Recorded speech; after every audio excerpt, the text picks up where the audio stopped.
2005, un groupe d'ingénieurs et de chercheurs de l'université de Stanford participe au DARPA, un concours visant à construire une voiture autonome capable de naviguer sur des routes désertiques d'environ 150 miles.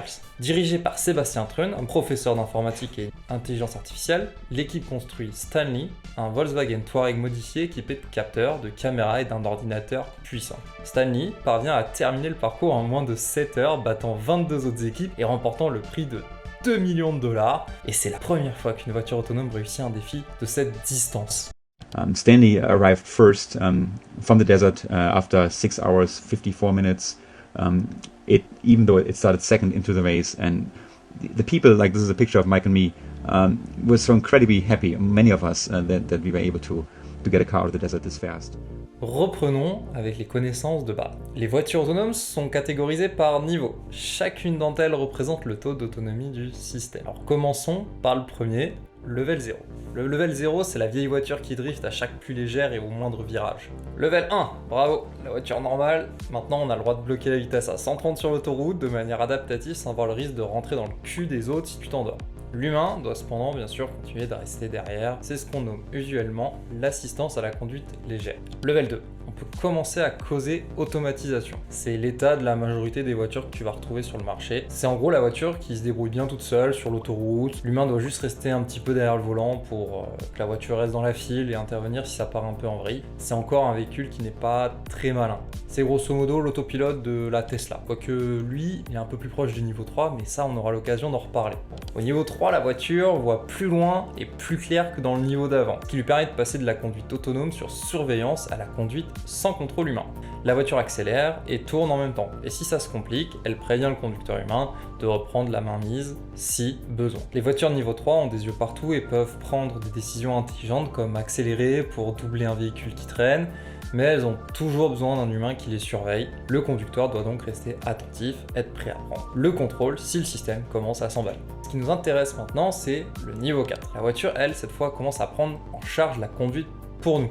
On n'a plus qu'à indiquer notre destination et la voiture active les différentes fonctions d'accélération. On peut même se détendre un petit peu pendant que la voiture conduit, toujours en restant quand même attentif, on sait jamais. La voiture gère normalement toutes les situations et si on veut reprendre le contrôle, c'est toujours possible. L'intervention humaine est donc réduite à son minimum. Ce qu'on peut noter avec le niveau 4, c'est que souvent elles ne peuvent fonctionner que en mode conduite autonome dans des zones limitées. Généralement un environnement qui est urbain, sans conditions climatiques trop dégradées. C'est ce qu'on va appeler le geofencing. Au niveau 5, la voiture devient un chauffeur privé qui peut nous conduire n'importe où, sans aucune restriction ni intervention humaine. On n'a même plus besoin de toucher ni au volant ni au pédale, elles seront souvent retirées, et la voiture peut gérer toutes les situations, sur toutes les routes et dans toutes les conditions climatiques, comme un vrai conducteur humain, même parfois mieux. Mais ce niveau, c'est pas pour demain, et il reste encore plein de petits défis à relever, bien que tu verras que dans cette vidéo, on en est déjà très proche, que ce soit au niveau de la technologie, de l'infrastructure ou de la réglementation. Alors pourquoi je vous raconte cela? De par succès, Stanley finit par attirer l'attention de Google. Et en janvier 2009, cette même entreprise demande à Thrun et certains de ses collègues, dont Anthony Lewandowski, Mike Montemerlo, pour démarrer en secret le projet Google Self-Driving Car Project. Faisant partie de Google X, la branche innovation incubant les idées devant révolutionner le monde, le projet vise à développer une voiture autonome capable de fonctionner dans des environnements urbains complexes, sans l'aide de l'humain. Le projet commence par tester des Toyota Prius modifiés sur les routes publiques, avec un conducteur derrière le volant et un ingénieur logiciel sur le siège passager. Les voitures sont donc équipées d'un lidar rotatif, un petit appareil qui permet de cartographier son environnement, à l'aide d'un laser pour faire des cartes 3D des environs, ainsi que des caméras, des radars et un GPS. Les voitures utilisent un logiciel qui analyse les données de tous ces capteurs et contrôle la direction, l'accélération et le freinage de la voiture. Ces voitures ont également accès à Google Maps qui fournit des informations sur le réseau routier, les feux de circulation et limites de vitesse. Le projet progresse assez rapidement et dès 2010, les voitures ont parcouru 300 000 km en Californie et au Nevada, sans aucun incident majeur. Le projet est donc révélé au public dans un article de blog de Thrun qui écrit, et je cite: Nos voitures automatisées utilisent des caméras vidéo, des capteurs radar et un télémètre laser pour voir les autres véhicules, ainsi que des cartes détaillées que nous collectons à l'aide des véhicules conduits manuellement pour naviguer sur la route à venir. Tout cela est rendu possible par les centres de données de Google qui peuvent traiter les énormes quantités d'informations recueillies par nos voitures lors de la cartographie de leur terrain. Le projet va donc continuer son petit chemin en ajoutant de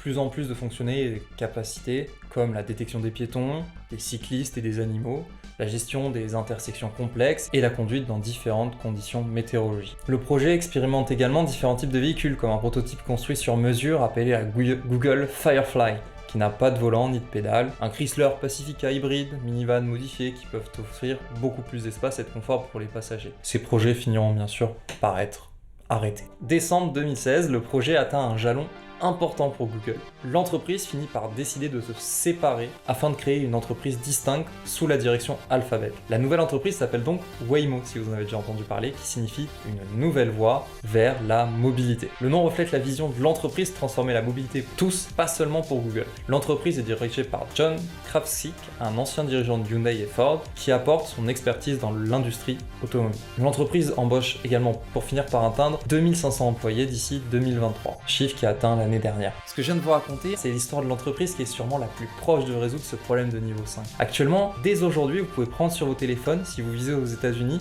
afin de demander Waymo One, un service de robotaxi disponible 24 heures sur 24, 7 jours sur 7, qui permet aux clients de héler une voiture autonome à l'aide d'une application qui opère actuellement dans plusieurs villes. En décembre 2023, c'est déjà 700 000 voyages sans conducteur humain, représentant un benchmark comparatif avec des véhicules normaux sur environ plus de 7 millions de kilomètres, avec bien sûr un avantage comparatif sur les accidents de 2,3 en moins et 6,4 fois moins d'accidents mortels et des blessures de cas mineurs, voire mortels. En fait, ce qui est incroyable, c'est que cette technologie est dès à présent opérationnelle et il ne manquerait pas grand chose pour pouvoir le déployer à grande échelle dans toutes nos villes. Peut-être que d'ici demain, vous verrez dans les rues de Paris ces fameux véhicules autonomes que vous pourrez commander à la place de prendre votre métro pour le même prix et vous diriger à peu près où vous voulez. Maintenant, la question est de savoir si ces véhicules pourront arriver également dans nos garages. En début d'année, l'Institut Ponemon a publié un rapport commandé par Synopsys intitulé « Sécuriser la voiture connectée, une étude des pratiques de cybersécurité de l'industrie automobile ». Alors selon ce rapport, les véhicules connectés, comme les voitures autonomes principalement,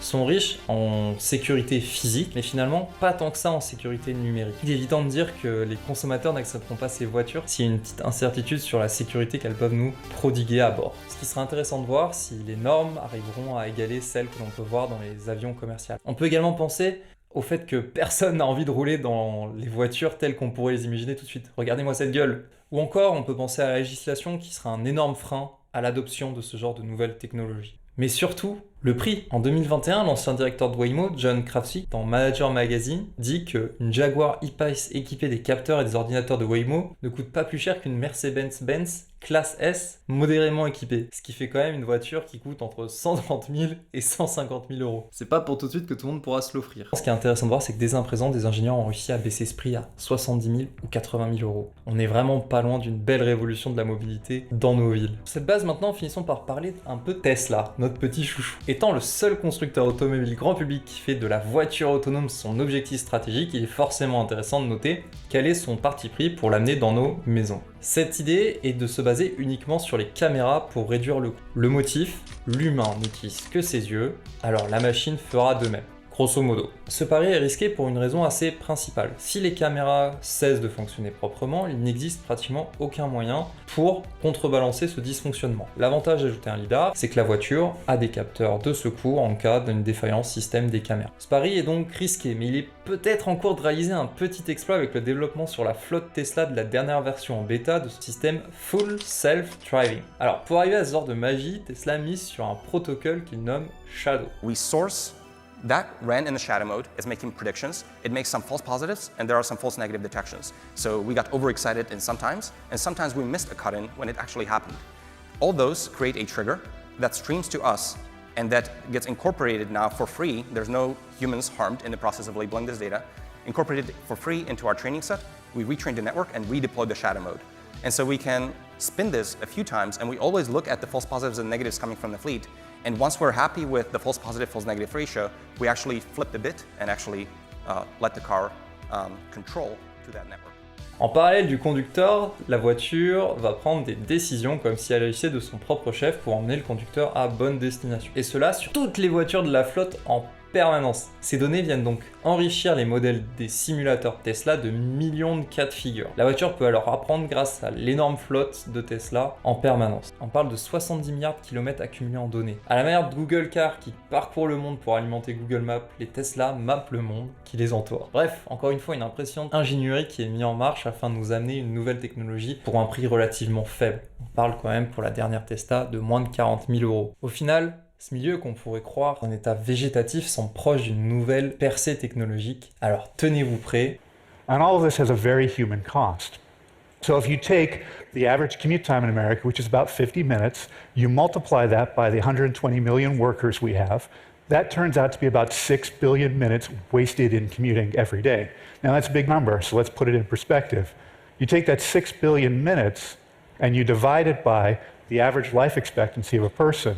That turns out to be 162 lifetimes spent every day, wasted just getting from A to B. It's unbelievable.